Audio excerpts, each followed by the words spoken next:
Hello and welcome to Daily Prelims Practice. Here we take up MCQs based on important articles and news from the Hindu and the Indian Express newspaper. Topics which we are going to cover today are displayed on your screen. Let's begin the discussion. Let's start our session with our first question, which is based on this article from the Hindu newspaper. As per this article, according to Finance Ministry, the recent inflation pressures had been driven more by local factors including high food prices than imported reasons. That means economic growth trajectory is based on local factors rather than on exports regime.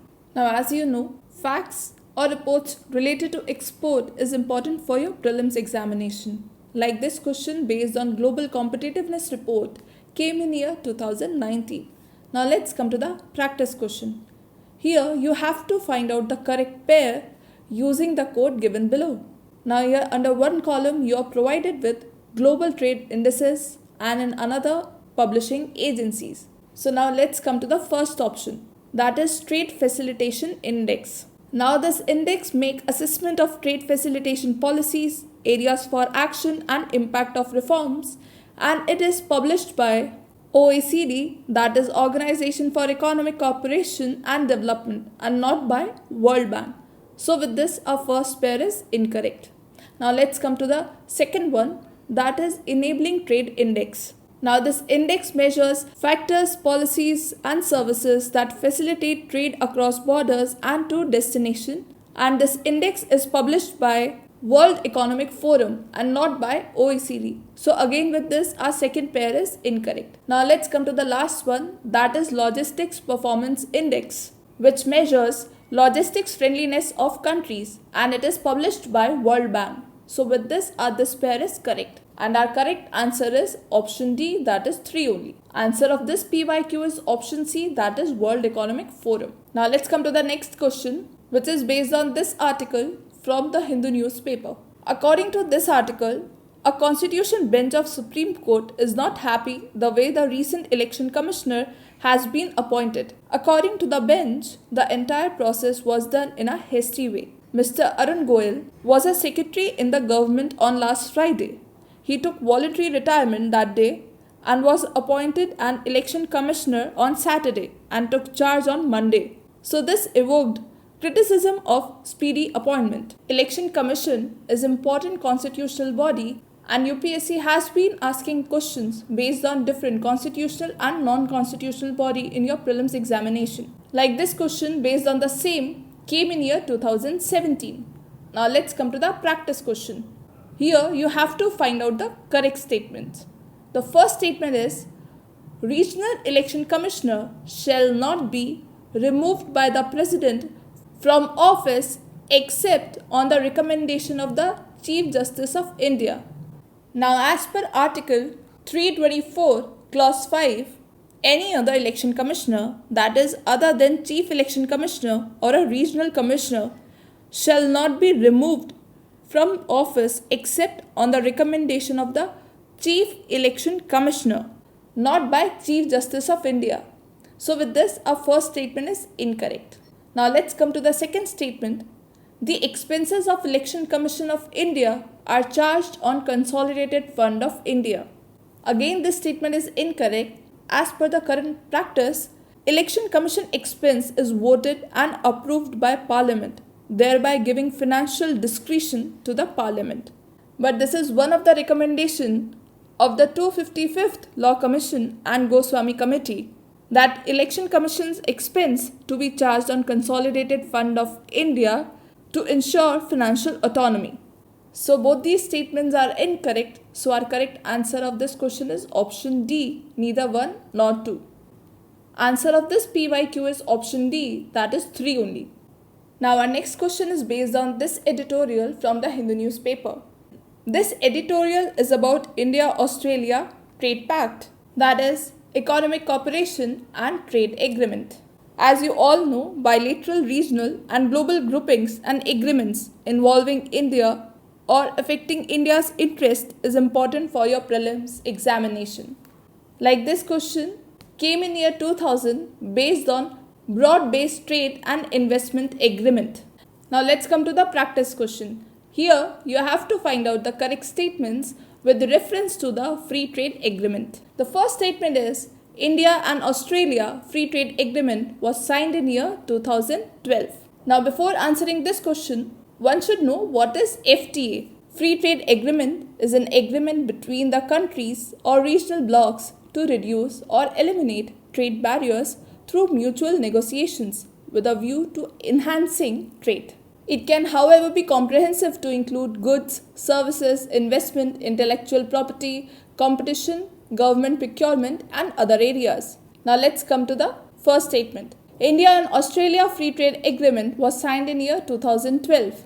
This statement is incorrect as Australian Parliament has passed the country's free trade agreement with India recently. The first phase of a pact sealed with Australia in April 2022 and is likely to be operationalized soon, paving easier market access for Indian services and goods. Now let's come to the second statement. India does not have any free trade agreement with ASEAN.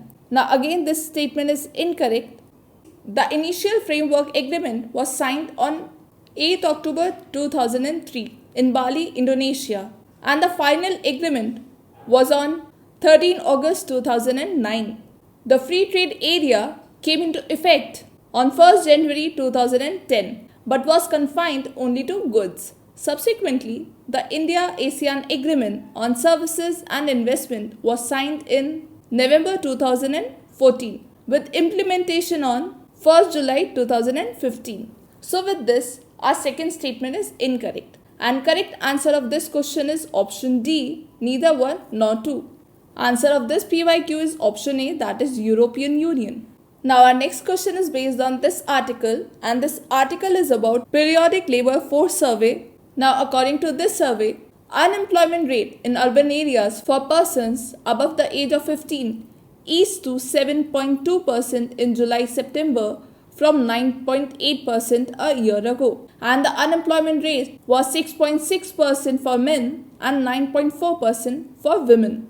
These surveys of facts not only important for your prelims examination but also important for your mains examination, as you can use these facts and reports in your mains answer. Now as employment related issues and efforts by government is important subsection for your prelims as well as for your mains examination, this can be seen from this question based on disguised unemployment came in year 2013. Now let's come to the practice question.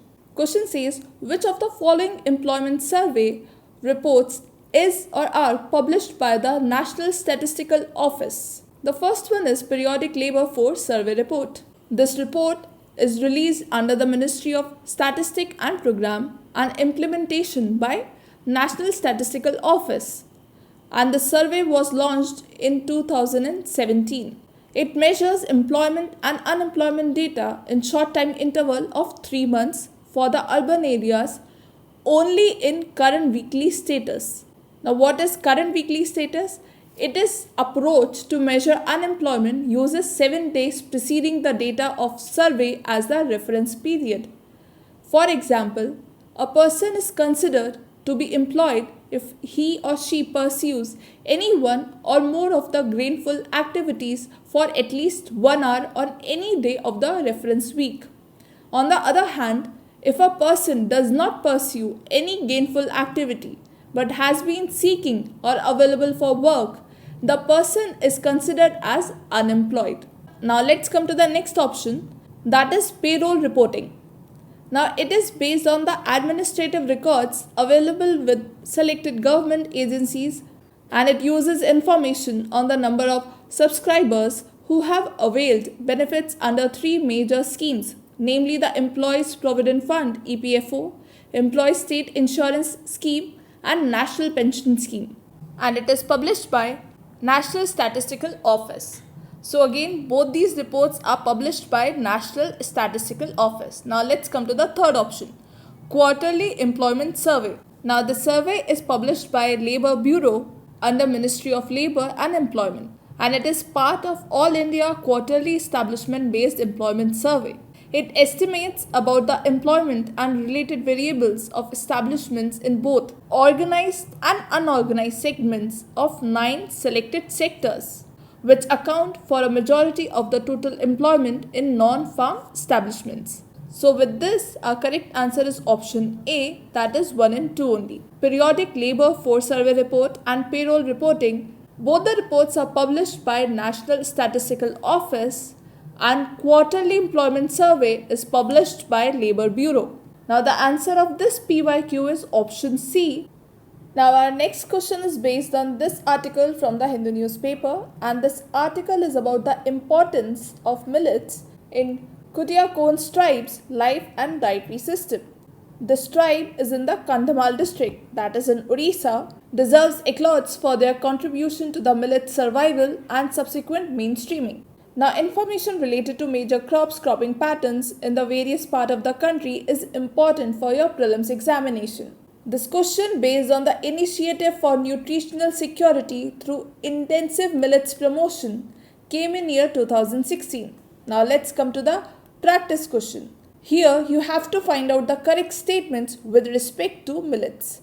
The first statement is, millets, though being expensive, are nutritionally superior.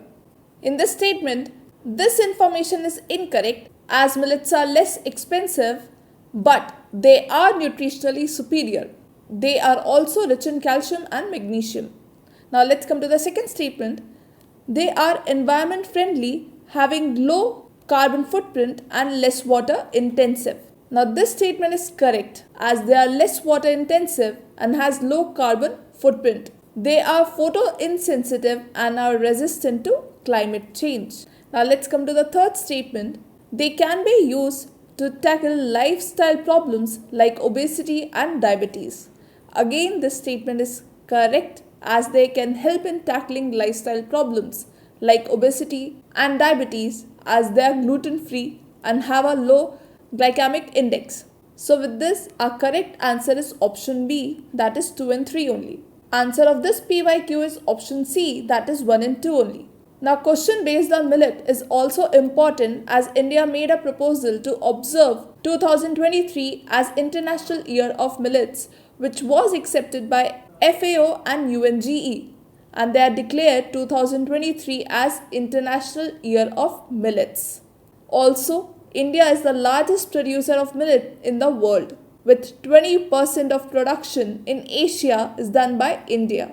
So now let's move on the next question, which is based on this article from the Indian Express. This article is about the Har Ghar Ganga Jal project of Bihar government. The state government is planning to tap the Ganga's flood water to Rajgir, Gaya and Bodh Gaya through pipeline.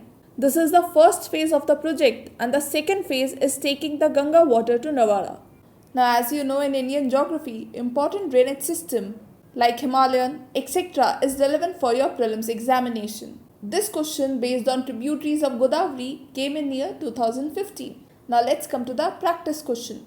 Question says, which of the following are the right bank tributaries of river Ganga? The first option is river Son, second river Gagra, third Ramganga. Now let's solve this question with the help of map. Now as you can see, river Son is a right bank tributary of river Ganga. It is a significant Ganga south bank tributary which provides water to the Amarkantak plateau. The river creates a series of waterfalls before flowing westward to Arra, located in the west of Patna, the spot it enters the Ganga river system.